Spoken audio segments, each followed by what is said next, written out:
Assalamualaikum warahmatullahi wabarakatuh. Nama saya Mas Marisi dari kelas 11 2 akan menjelaskan mengenai sistem gerak pada manusia. Yang pertama ada rangka tubuh. Tulang-tulang di dalam tubuh membangun rangka atau skeleton. Rangka pada tubuh hewan vertebrata dan manusia ditutupi oleh otot dan kulit sehingga disebut endoskeleton atau rangka dalam. Rangka manusia merupakan alat gerak pasif yang akan digerakkan oleh otot. Rangka memiliki fungsi sebagai berikut. Yang pertama, memberi bentuk dan postur tubuh. Seseorang akan terlihat tinggi atau pendek karena susunan rangkanya. Yang kedua, melindungi organ-organ yang lunak, misalnya otak, sumsum tulang belakang, paru-paru, dan jantung.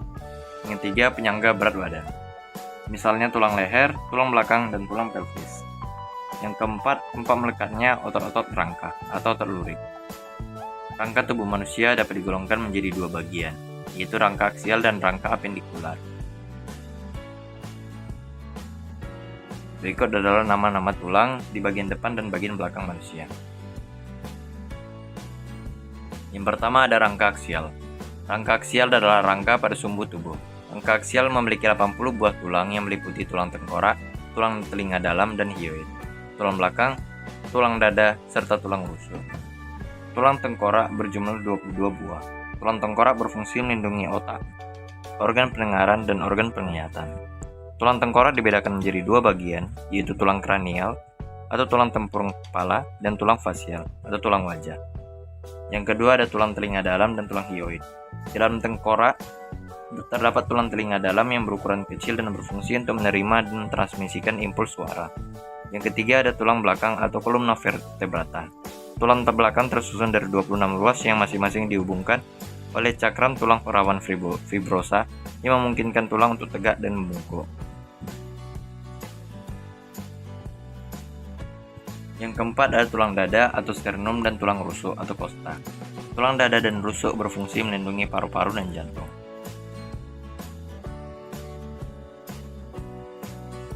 Yang kedua adalah rangka apendikuler. Rangka apendikuler terdiri dari 126 buah, meliputi gelang bahu atau pektoral, anggota gerak atas atau ekstremitas, gelang panggul atau pelvis, dan anggota gerak bawah atau ekstremitas interior.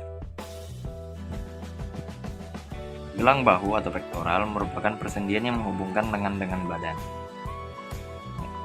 Anggota gerak atas tersusun dari tulang humerus atau tulang pangkal lengan, radius tulang pengumpil, ulna tulang hasta, karpal tulang pergelangan tangan, metakarpal tulang telapak tangan, dan falangus atau tulang jari tangan. Gelang panggul atau pelvis terdiri atas 3 pasang tulang yang bersatu, yaitu tulang usus, tulang ilium, tulang kemaluan, dan tulang duduk. Anggota gerak bawah terdiri atas femur, tulang paha, tibia, fibula, patella, atau tulang tempurung lutut, tarsal atau tulang pergelangan kaki, metatarsal atau tulang telapak kaki, dan falangus atau tulang jari kaki. Kemudian kita membahas tulang. Berdasarkan bentuk dan ukurannya, tulang dibedakan menjadi 5 macam, yaitu tulang pipa atau tulang panjang, tulang pendek, tulang pipi, tulang tidak beraturan, dan tulang sesamoid.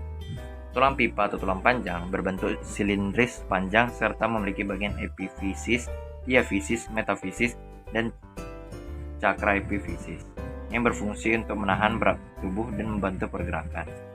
Tulang pendek berukuran pendek dan berbentuk kubus serta tersusun dari tulang spons dan lapisan tipis tulang kompak. Tulang pendek umum ditemukan berkelompok untuk memberikan kekuatan dan kekompakan pada area yang pergerakannya terbatas. Ketiga ada tulang pipi, berbentuk lempengan dari tulang kompak dan tulang spons yang berisi sumsum. Berfungsi memperluas permukaan untuk perlekatan otot dan memberikan perlindungan. Yang keempat ada tulang tidak beraturan, memiliki bentuk yang tidak beraturan serta tersusun dari tulang spons dan lapisan tipis tulang kompak. Yang kelima ada tulang sesamoid, merupakan tulang berukuran kecil bulat yang terdapat pada formasi persendian. Tulang sesamoid bersambungan dengan kartilago, ligamen, atau tulang lainnya. Kemudian ada proses pembentukan dan perkembangan tulang. Proses pembentukan tulang disebut ossifikasi. Matriks tulang yang keras membuat tulang tidak dapat dibentuk secara interstisial atau dari dalam, seperti yang terjadi pada kartilago. tapi dapat terjadi melalui penggantian jaringan yang sudah ada. Ada dua cara pembentukan tulang, yaitu osifikasi intramembranosa dan osifikasi endokondrial. Osifikasi intramembranosa adalah proses pembentukan tulang secara langsung, dengan cara mengganti jaringan penyambung padat dengan simpanan garam-garam kalsium untuk membentuk tulang. Osifikasi endokondrial adalah proses ketika tulang rawan digantikan oleh tulang keras. Berikut adalah proses osifikasi dan pertumbuhan tulang pipa.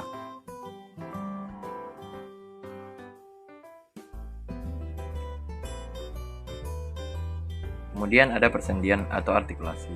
Persendian atau artikulasi adalah hubungan antara dua tulang atau lebih, baik yang dapat digerakkan maupun yang tidak dapat digerakkan. Berdasarkan strukturnya, persendian dapat dibedakan menjadi 3 macam, yaitu sebagai berikut. Yang pertama ada persendian fibrosa, yaitu persendian yang tidak memiliki rongga sendi dan diperkokoh oleh jaringan ikat fibrosa. Yang kedua ada persendian kartilago, yaitu persendian yang tidak memiliki rongga sendi dan diperkokoh oleh jaringan kartilago.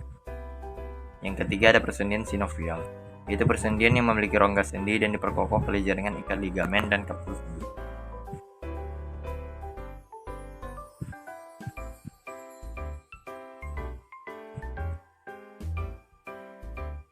Berdasarkan gerakannya, persendian dapat dibedakan menjadi 3 kelompok, yaitu sendi sinartrosis atau sendi mati, sendi amfiartrosis,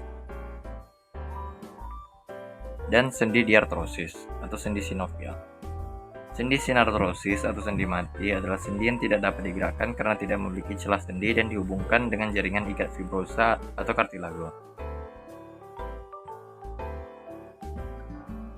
Sendi amfiartrosis adalah sendi dengan pergerakan terbatas akibat tekanan.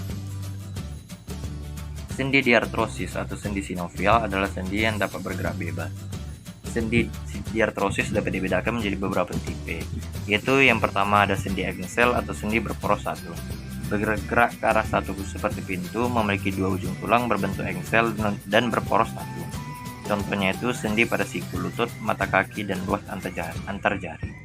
Yang kedua ada sendi peluru, memiliki gerakan bebas ke segala arah, ujung tulang berbentuk lekuk dan bongkol, serta berporos 3. Yang ketiga ada sendi pelana atau sendi timbal balik, bergerak bebas seperti gerakan orang yang mengendarai kuda dan berporos 2. Yang keempat ada sendi putar, bergerak dengan pola rotasi dan memiliki 1 poros. Yang kelima ada sendi luncur atau sendi geser, memiliki gerakan menggeser, tidak berporos dan memiliki ujung tulang yang agak rata. Yang keenam ada sendi kondiloid atau sendi ellipsoid, memiliki gerakan ke kiri dan ke kanan atau ke depan dan ke belakang, berporos 2 serta memiliki ujung tulang yang salah satunya berbentuk oval dan masuk ke dalam lekuk berbentuk elips. Kemudian ada otot rangka. Otot rangka adalah otot yang melekat pada tulang dan dapat bergerak secara aktif untuk menggerakkan tulang, sehingga disebut alat gerak aktif. Berat otot rangka adalah 40% dari berat badan. Pada wajah, otot melekat pada kulit dan akan bergerak jika berkontraksi. Fungsi otot rangka adalah sebagai berikut. Yang pertama, menggerakkan tulang untuk melakukan gerakan. Yang kedua, menopang dan mempertahankan postur tubuh. Otot menopang rangka dan menahan tubuh dari gaya gravitasi bumi saat berada dalam posisi berdiri atau duduk. Kemudian yang ketiga, menghasilkan panas untuk mempertahankan suhu normal tubuh. Berikut adalah proses pengubah ATP menjadi energi di dalam otot. Yang pertama, aktin dan miosin terlepas. Yang kedua, ATP dihidrolisis. Kepala miosin yang berkaitan dengan ADP terangkat dan siap untuk berkaitan dengan aktin. Yang ketiga, ion kalsium berikatan dengan troponin, mengekspos daerah ikatan untuk miosin. Kemudian aktin dan miosin berikatan dan ADP terlepas. Yang terakhir, molekul ATP berikatan dengan kepala sinosin. Kemudian ada gangguan sistem gerak. Yang pertama ada gangguan pada tulang. Gangguan pada tulang terdapat fraktur, di mana fraktur adalah patah tulang. Terjadi jika tenaga yang melawan tulang lebih besar daripada kekuatan tulang. Ada beberapa jenis patah tulang sebagai berikut. Yang pertama ada fraktur simplex atau sederhana dan tertutup, yaitu tulang yang patah tidak tampak dari luar atau di dalamnya aja, seperti pada gambar berikut. Yang kedua ada fraktur kompleks atau majemuk atau terbuka. Itu tulang yang patah tampak dari luar karena tulang telah menembus kulit atau kulit mengalami kerobekan. Yang ketiga ada fraktur avulsi, yaitu patah tulang disebabkan oleh kontraksi otot yang kuat sehingga menarik bagian tulang tempat tendon melekat. Sering terjadi pada bahu dan lutut. Yang keempat ada fraktur patologis. Terjadi jika tumor atau kanker telah tumbuh ke dalam tulang dan menyebabkan tulang menjadi rapuh.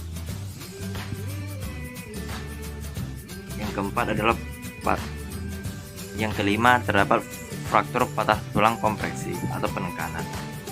Disebabkan oleh tekanan suatu tulang terhadap tulang lainnya. Patah tulang kompresi sering terjadi pada wanita lanjut usia yang tulang belakangnya rapuh karena osteoporosis. Yang keenam ada fraktur karena tergilas, menyebabkan retakan atau pecahan. Kemudian yang kedua terdapat gangguan pada sendi. Yang pertama ada terkilir atau keseleo atau biasa disebut sprain. Adalah gangguan sendi akibat gerakan yang tidak biasa, dipaksakan atau bergerak secara tiba-tiba. Terkilir dapat menyebabkan memar, bengkak, dan rasa sakit. Yang kedua ada dislokasi. Dislokasi adalah pergeseran tulang penyusun sendi dari posisi normal. Yang ketiga ada osteoartritis. Adalah kerusakan dan kausan tulang rawan yang berfungsi sebagai bantalan pada sendi. Yang keempat ada ankilosis. Ankilosis adalah sendi yang tidak dapat digerakkan dan ujung-ujung antar tulang terasa bersatu. Yang kelima ada urai sendi. Urai sendi adalah robeknya selaput sendi yang diikuti oleh terlepasnya ujung tulang sendi.